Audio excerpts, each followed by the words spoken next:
오늘의 주요 뉴스입니다. 지난 CES 2026에서 피지컬 AI가 큰 주목을 받으면서 올해 기술이 어디까지 발전할지 관심이 커지고 있습니다. 현재 우리의 경쟁력은 어느 수준에 와 있는지 잠시 뒤 전문가와 함께 짚어보겠습니다. 전 세계적으로 플라스틱을 대체하거나 줄이기 위한 친환경 소재 기술 경쟁이 치열해지고 있습니다. 국내 기업이 플라스틱 원료 사용량을 최대 50% 줄이면서도 가격 경쟁력을 갖춘 소재를 개발해 주목됩니다. 구글이 정부가 요구한 고정밀 지도 국외 반출 관련 추가 서류를 제출한 것으로 확인됐습니다. 정부는 추가 서류 등을 토대로 고정밀 지도 반출 여부를 논의할 예정인데 최종 결론까지는 몇 달이 걸릴 전망입니다. 한동안 온화한 날씨가 이어지다가 북극 한파가 다시 찾아오며 전국 곳곳에 한파특보가 내려졌습니다. 주말과 휴일은 최저 기온이 더 떨어지며 추위의 기세가 더 강해지겠습니다.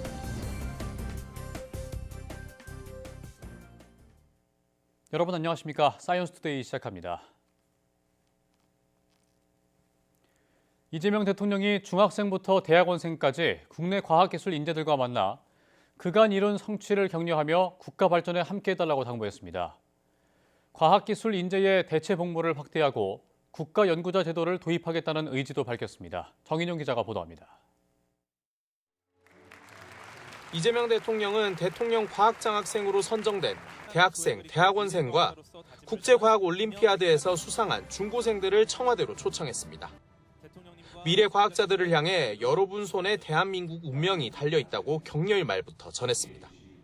이 과학기술은 그 나라의 국가 역량 그 자체라고 할 수 있습니다. 역사적으로 볼 때도 과학기술을 천시하는 시대는 망했죠. 이 대통령은 미래 과학자들의 포부는 물론 건의사항을 적극 청취했습니다. 병역 문제를 둘러싼 건의가 나오자 과학기술 인재의 대체 복무 확대에 더해 군대 체제를 아예 뜯어고치겠다는 구상도 소개했습니다. 군대에 복무하는 시간이 청춘을 낭비하는 시간 때우는 그런 안타까운 시간이 아니라 첨단 기술을 익히는 기회로 만들려고 지금 체제 개편을 지금 검토하고 있습니다. 한 참석자가 인공지능과 보안기술 등 소프트웨어 분야의 급격한 변화에 발빠르게 대응해야 한다며 청와대 인사를 콕 집어 증언을 요구하자 좌중의 웃음이 나오기도 했습니다. 개인적으로는 제가 좀 팬이기도 하지만 하정우 수석님 같은 분들께서 정부에 훨씬 더 이제 많이 합류해 주시고 현재 트렌드에 맞게끔 그런 좀 꾸준히 규제를 좀 재정비하고 제도를 좀 만들어 주시면. 이 대통령은 과학기술인 양성을 위한 장학 제도뿐 아니라 정부가 연구자를 자산으로 관리하는 국가 연구자 제도를 도입하겠다는 포부도 밝혔습니다. 국가 연구자 제도가 시행되면 평생을 과학기술 연구에 종사하며 명예롭게 살 수 있는 길이 열린다고 강조했습니다. 이 대통령은 전임 정부의 R&D 예산 삭감을 염두에 둔 듯 과학기술 지원 정책에 혼선이 없도록 지속성을 위해 노력하겠다고 약속했습니다. YTN 정인용입니다. 한파와 온화한 날씨가 번갈아 나타나는 가운데 홍릉숲 복수초가 개화했습니다. 복수초는 이른 봄 소식을 알리는 봄의 전령사로 불리는데 올해 홍릉숲 복수초 개화는 지난해보다 하루 늦고 평년보다는 2주가량 빠른 겁니다. 국립산림과학원은 복수초가 개화 직전 20일 동안 기온 변화에 민감하게 반응해 계절의 흐름을 알리는 지표가 되는데 올해 복수초 개화는 1985년 관측 이래 12번째로 빠르다고 밝혔습니다. 특히 최근 기온 변화가 크게 나타나면서 복수초의 평균 개화일이 과거 2000년대 이전 2월 28일에서 최근 12년 사이 1월 24일까지 앞당겨지고 있다고 덧붙였습니다. 구글이 정부가 요구한 고정밀 지도 국외 반출 관련 추가 서류를 제출한 것으로 확인됐습니다. 국토부는 구글이 서류 보완 마감일에 고정밀 지도 반출을 요청하는 내용의 보완 서류를 이메일로 보냈다고 밝혔습니다. 이 서류에는 국내 안보시설에 대한 가림 처리, 좌표 노출 제한 등 정부가 내건 조건 대부분을 수용하고 향후 지도 데이터 처리 과정을 설명하는 기술적 내용이 담긴 것으로 알려졌습니다. 다만 국내 데이터 센터 설립에 관한 구체적 내용은 포함되지 않은 것으로 전해졌습니다. 정부는 구글이 제출한 추가 서류 등을 토대로 측량 성과 국외 반출 협의체를 열어 고정밀 지도 반출 여부를 논의할 예정으로 정부가 최종 결론을 내기까지는 몇 달이 소요될 것으로 전망됩니다. 전 세계적으로 친환경 정책이 확대되면서 플라스틱을 대체하거나 줄이기 위한 소재 기술 경쟁도 치열해지고 있습니다. 국내 한 기업이 플라스틱 원료 사용량을 최대 50% 줄이면서도 가격 경쟁력을 갖춘 신소재 기술을 개발했습니다. 권석화 기자가 보도합니다. 플라스틱이 환경에 해롭다는 인식이 확산하면서 생분해되는 친환경 플라스틱 제품도 잇따라 출시되고 있습니다. 하지만 가장 큰 장벽은 높은 가격. 가격 경쟁력이 떨어지면 기업들은 결국 기존 플라스틱을 계속 사용할 수밖에 없습니다. 이에 국내 한 소재 기업이 플라스틱 사용량을 최대 절반까지 줄이면서 가격도 낮춘 신소재를 개발해 주목을 받고 있습니다.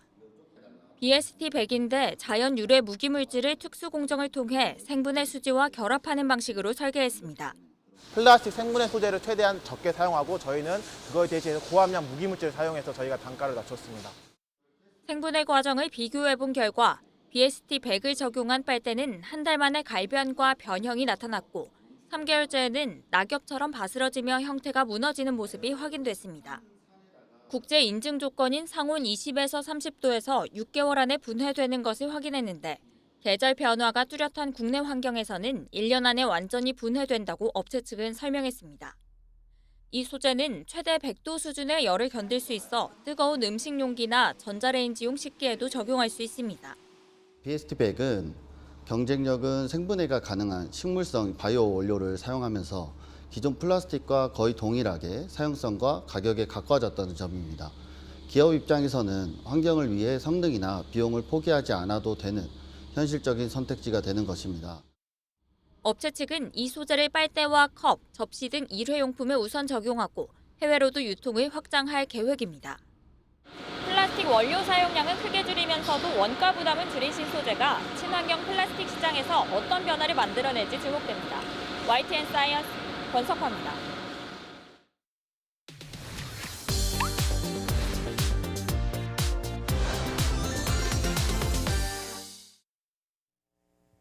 연초에 미국에서 열린 CES 2026에서 피지컬 AI가 큰 주목을 받았습니다. 피지컬 AI란 무엇이며 현재 우리의 경쟁력은 어느 수준에 와 있는지 이상훈 한국방송통신전파진흥원장과 함께 자세한 얘기 나눠보도록 하겠습니다. 원장님 어서 오십시오. 네, 안녕하십니까? 예, 최근에 CES 2026에서 화제가 된 이 아틀라스로 인해서 피지컬 AI가 뜨겁게 달아오르고 있는데요.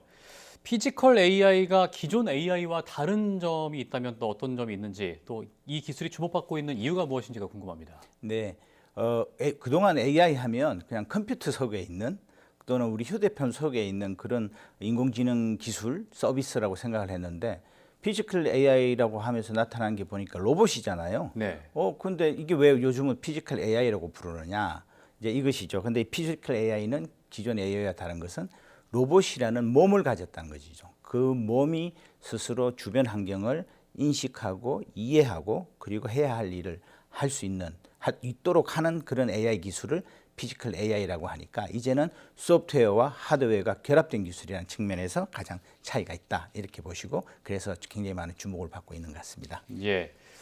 근데 피지컬 AI의 형태가 다양한 것으로 알고 있거든요. 근데 말씀 주신 지금 사람 모양인 휴머노이드가 지속해서 좀 이슈가 되는 이유가 뭘까요? 네. 그동안에 우리가 알고 있는 이런저런 로봇들은 그냥 특정 목적, 특정 작업에 국한된 그런 로봇이었죠.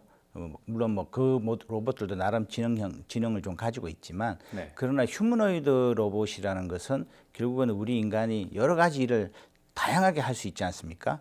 이처럼 이제 피지컬 AI도 기존의 로봇 또는 자동화 기계가 인간의 모습을 하고 인간처럼 활동을 할 수 있어야만이 실제로 다양한 일을 할 수 있다는 것이 결국은 우리 인간 스스로를 보면은 그래서 우리랑 닮아야 되는구나. 그래서 휴머노이드 로봇으로 진화하고 있고 앞으로 이 추세는 계속될 것 같습니다. 그렇군요. 네. 근데 몸을 가진 AI라고 하면 아무래도 이 하드웨어가 중요할 것 같은데 이 피지컬 AI를 구성하는 하드웨어는 어떤 게 있을까요? 네, 아주 중요한 질문이신데요. 로봇이 사실은 움직이는 것이 굉장히 좀 신기하기도 합니다. 어떻게 보면. 예. 그래서 이제 특히 이제 관절 이런 거 되게 관절이 있음으로 해서 뭐 걷거나 뛰거나 점프하거나 이렇게 이런 물건을 나르거나 할 수 있지 않습니까? 예. 그래서 이제 이 핵심 하드웨어를 말씀을 드리면 우선 환경을 이해할 수 있도록 하는 센서가 있어야 되고요. 그 다음에 센서로 들어온 정보를 바탕으로 해서 뭔가 행동을 해야 되니까 그 움직이게 하는 액추에이터라는 게 있습니다. 그리고 또 이 과정에서 인식하고 행동을 결정하고 또 피드백을 할 수 있는 두뇌 역할을 하는 AI 반도체와 거기에 담겨 있는 소프트웨어가 중요하다고 할 수 있겠죠. 그래서 이 세 가지가 유기적으로 잘 움직여야만이 물리 세계의 여러 가지 우리는 잘 인지를 못하지만 중력이라든가 또 물건을 잡을 때에 어떤 어느 정도의 압력을 써야 되는지에 대한 그런 작동 힘의 압력 수준, 그다음에 물건과 물건을 이렇게 부딪혔을 때 마찰력 이런 것들을 다 이해할 수 있도록 하는 게 가능해지는 거죠. 네. 예. 이 휴머노이드가 사람과 닮은 만큼 사람이 갖추고 있는 것들은 다 갖춰야 될 것 같은데 맞습니다. 그 가장 기본이 되는 촉각 센서의 작동 원리는 어떻게 되나요? 네, 이게 참 굉장히 이제 중요한데요. 네. 우선 제일 중요한 거는 아까 처음 말씀드린 이 촉각 센서가 주변 환경을 이해한다고 하지 않았습니까? 그렇다면 뭘 이해해야 되느냐? 첫째, 물리적인 그 환경 그 속에서의 성질을 이해하죠. 금방 제가 말씀드린 뭐 마찰력이나 충격, 중량, 또 뭐 관성, 또 어떤 물체 표면의 질감 이런 것들을 감지하고 이 데이터를 통해서 지금 대상 물체를 모델링을 하죠. 그래서 모델링을 통해서 이 식별하고 이 대상 물체를 가지고 뭘 어떻게 해야 되는지를 이제 알게 되는 것입니다. 두 번째는 이제 가상 센서 기술인데요. 센서로부터 식별된 이렇게 물리적 성질을 시뮬레이션을 통해서 뭐 직접 측정하지 못한 그런 작은 미세한 진동이라든가 이런 것도 이해를 할 수가 있게 됩니다. 그리고 이제 세 번째는 시각 중심 AI가 놓치는 부분을 보완해서 이게 정밀한 이 조작을 완성토록 하는 거죠. 그러니까 비전 센스만 가지고서는 그게 거의 비전은 결국은 2차원의 영상인데 촉각을 통해서 3차원의 그 이해를 할 수 있게 되는 것입니다. 예, 그래서 요약해서 말씀드리면 물리적으로 접촉을 해서 그 데이터를 수집하고 가상 센서와 또 AI 이 모델을 통해서 전체적으로 해석하고 그래서 이를 다시 피지컬 AI의 이 하드웨어 구동계들을 움직이게 하는 그런 것들을 처음에 가능하게 하는 최초의 가장 중요한 단계의 역할을 바로 이 촉각 센서가 한다 이렇게 이해하시면 되겠습니다. 예, 말씀 주신 그 세 가지 분야 중에서 지금 마찰력 같은 촉각 센서나 눈과 귀 같은 센서에 대해서 지금 설명을 자세히 해주셨는데 네. 또 피지컬 AI가 사람처럼 움직이려면 금방 말씀 주신 그 근육 역할을 하는 액추에이터가 되게 중요할 것 같거든요. 네, 그렇습니다. 액추에이터 기술은 현재 어느 단계까지 와 있나요? 예, 액추에이터 기술이 그동안 상당히 괄목할 만한 발전을 했다고 보면 되겠습니다. 우선 액추에이터에도 이제 크게 보면 이 세 가지 핵심 부품이 있는데요. 첫째는 이제 서버 모터라는 게 있습니다. 이거는 이제 움직임을 근육 그러니까 팔이나 다리를 움직이는 데 있어서 움직이게 하는 그 힘을 발휘하는 게 그 모터거든요. 그 예. 모터를 서버 모터라고 합니다. 자, 움직이기 시작하면 또 정지를 해야죠. 차로 얘기하면 출발하지만 또 브레이크가 있어야 되니까 예. 제동장치 역할을 하는 게 감속기입니다. 근데 이게 그냥 서는 게 아니라 매우 적절하게 상황에 맞게 감속을 하는 기술이 담겨 있는 그 부품이죠. 감속기가. 그 다음에 또 이제 로봇 움직임을 보시면 또 굉장히 중요한 게 회전입니다. 우리 모든 관절이 다 회전하지 않습니까? 우리 사람 예. 몸도 그렇고 로봇도 마찬가지로요. 이 회전을 하는 그런 위치를 감지하고 그에 맞춰서 피지컬 AI가 자연스럽고 정교하게 움직일 수 있도록 하는 거거든요. 그래서 이 세 가지를 이제 결합이 된 걸 액추에이터라고 그러고 그래서 이 액추에이터가 많을수록 굉장히 또 움직임이 자유로워지는 거죠. 예를 들어서 우리 손가락 10개, 발가락 10개 다 액추에이터가 정밀하게 있다면 훨씬 더 부드럽게 움직일 수가 있는 것이죠. 바로 그런 점들이 이제 액추에이터의 이제 중요한 기능이고. 근데 인간처럼 정말로 정교하게 그리고 미세한 것도 미세한 작동도 할 수 있게 하려면은 기계만 갖고 하기에는 좀 한계가 있다. 그래서 기계가 아니라 정말로 좀 생체 물질을 이용한 그런 액추에이터를 좀 만드는 연구도 하고 있고요. 예. 그다음에 소프트웨어를 더 발전시켜 가지고 소프트웨어 제어 능력 향상을 통해서 또 정교하게 하려고 하는 그런 연구 개발도 함께 진행이 되고 있습니다. 예, 아틀라스 로봇 같은 경우에는 뭐 인간보다 더 회전이 잘 되기 때문에 그렇죠. 예. 액추에이터가 더 많다고 할 수 있을 것 같습니다. 다양한 하드웨어가 필요함에 있어서 지금 피지컬 AI의 확장과 또 유지 차원에서 좀 필요한 요소들이 있다면 어떤 게 있을까요? 예, 뭐 무엇보다도 금방까지는 더 좋은 기술, 정교한 기술 얘기했지만 많이 사용하려면 그만큼의 또 이제 생산 단가가 낮아져야 되겠죠. 네. 왜냐하면은 지금 말씀드린 액추에이터나 이런 기술들이 상당히 이제 고가입니다. 자, 그렇다면은 어떻게 하면은 좋은 그 기능을 갖고 있으면서도 저렴하게 만들 수 있느냐. 생산과 제조업 분야에서의 혁신이 필요한 거죠. 그래서 이제 이 분야에 앞선 나라들이 일본하고 스위스입니다. 특히 이 구동 모터라든가 감속기라든가 해서 이 두 나라가 아주 잘하고 있는데요. 예. 근데 우리나라도 상당히 지금 빠르게 발전하고 있습니다. 그래서 우리 기업이 지금 세계 최고 수준의 기술에 점점 더 가깝게 근접하는 기술 그리고 그런 기업들이 나오고 있어서 다행이라고 생각을 하고요. 그 다음에 또 이제 중요한 거는 이 비싸고 정교한 기술 기기 부품들이 사실 내구성을 가지는 게 중요하죠.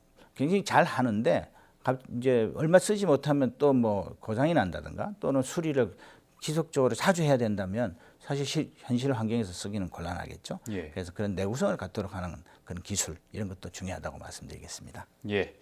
이제 소프트웨어 분야로 한번 넘어가 보도록 하겠습니다. 지금 피지컬 AI의 두뇌라고 불리는 월드 모델, 네. 이게 또 어떤 건지 궁금한데 한번 설명을 부탁드립니다. 네, 가장 간단하게 좀 이거는 비유로 설명을 드리는 게 좀 쉬울 것 같습니다.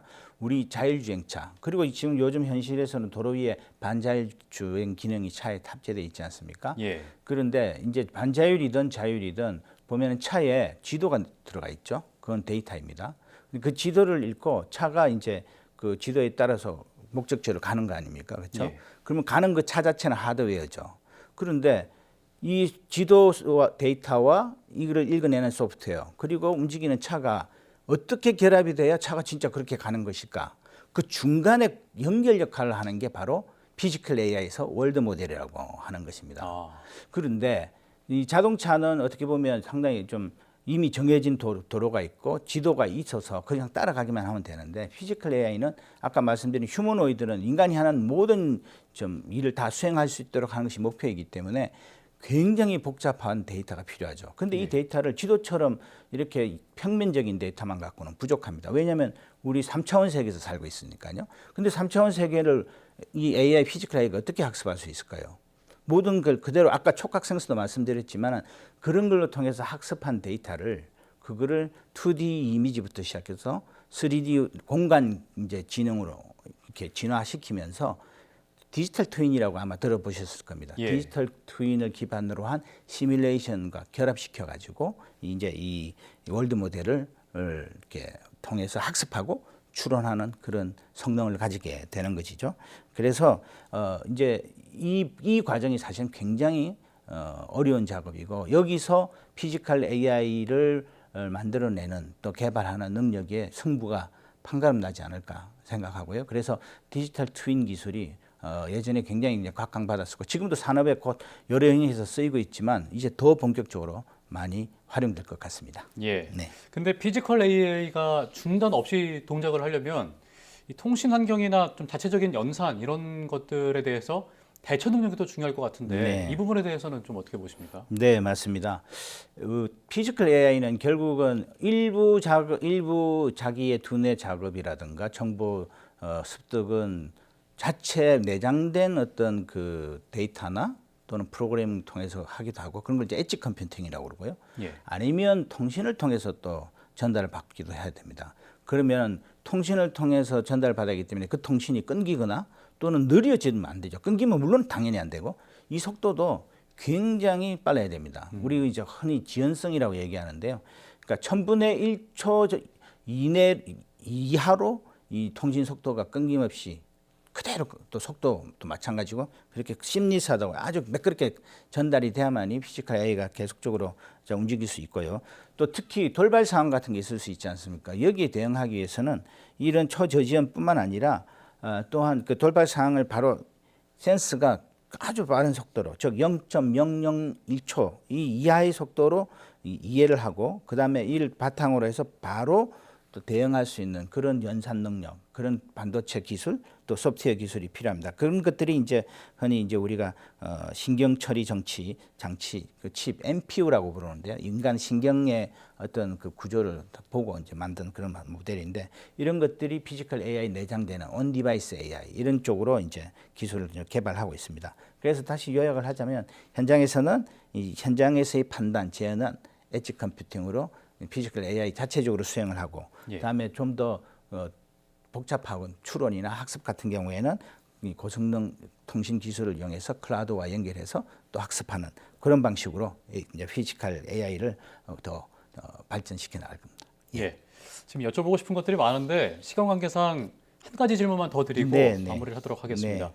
대한민국이 피지컬 AI의 강국이 되기 위해서는 승부처가 어디에 있다고 보십니까? 우선 AI를 잘 개발하고 지금 AI 3강에 도달하기 위해서는 노력하고 있지 않습니까? 이러한 노력이 계속돼야 되고 그리고 또 이제 우리는 또 장점이 뭐냐면 우리가 제조업 산업 강국 아니겠습니까? 그리고 우리의 대기업들이 주로 제조업에 많이 강점을 가지고 있는데 이미 꽤 오래전부터 이 공장, 스마트 공장에서 굉장히 많은 데이터를 축적을 했습니다. 그리고 그 데이터 활용을 위해서 여러 가지 시도를 했고요. 자, 그렇다면은 우리나라 뭐 최근에 아틀라스를 발표한 현대자동차의 경우도 아틀라스 이전에 현대자동차 자체가 엄청난 스마트 공장이기 때문에 이런 부분들이 크게 우리의 장점이 될 수 있고요. 그다음에 대학이라든가 또 정부 출연 연구소에서도 실증 랩이라든가 이런 것들을 계속 지금 늘려가면서 여기서도 다양한 실험을 하면서 연구 개발을 하고 있습니다. 이처럼 기업이라든가 우리 정부 또 우리 개개인의 어떤 관심이 결합이 되면 우리가 좀 더 AI, 피지컬 AI 강국이 되는 것도 결코 꿈이 아니다라고 저는 확신하고 있습니다. 예, 알겠습니다. 지금까지 이상훈 한국방송통신전파진흥원장과 함께했습니다. 오늘 말씀 고맙습니다. 고맙습니다.